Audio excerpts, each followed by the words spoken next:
бірге Big Max Q мінекей сағат қазір 6 болды да, жаңбыр басылып, күн жарық болды. Мінекей жерде әне жаңбырдан қалған сулар жатыр.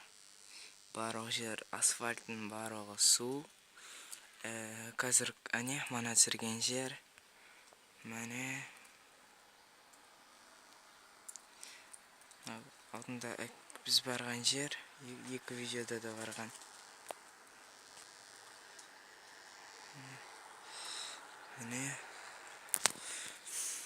Достар, мына жаңбырдан кейінгі ауа өте керемет. Сіздерге де жаңбырдан кейінгі ауа ұнаса лайк басамыз да комментарияға жазамыз.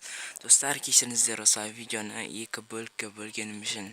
Бұл видеоны өз телефоныма салып жатырмын. Қазір бірден каналға саламын. Сіз не айтуға болады? Біртүрлі ауа керемет, аспан ашық десем болады. Мен қазір өз-өзімді түсірмеймін.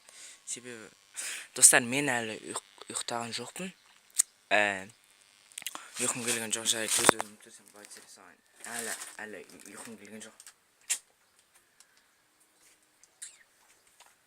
Видеоға лайк басамыз, комментарий жазамыз, каналға тіркелеміз, каналға жазыламыз. Менің 3 каналыма да тіркелеміз. Мен сіздерді жақсы көремін. Менің інімнің каналы Ханксю каналына тіркелеміз. Және менің осы Big Max Q каналыма, Young Kira каналыма, Lil Kira X, інімнің Ханксю каналына, барлық каналдарға тіркелеміз. Достар, кешіріңіздер, мен осы монтаждалынбаған влогтарымды салып атқаныма қиып. Себебі монтаждауға уақыт болмай жатыр менде. Бірақ келесі видеоларым міндетті түрде монтаждалып, сапалы түрде шығатын болады. Әзірге мен жай өзімнің кішігірім өмірімнің видеоблог. Мен әлі ұйықтаған жоқпын. Достар, жарайды, осымен видео аяқталды.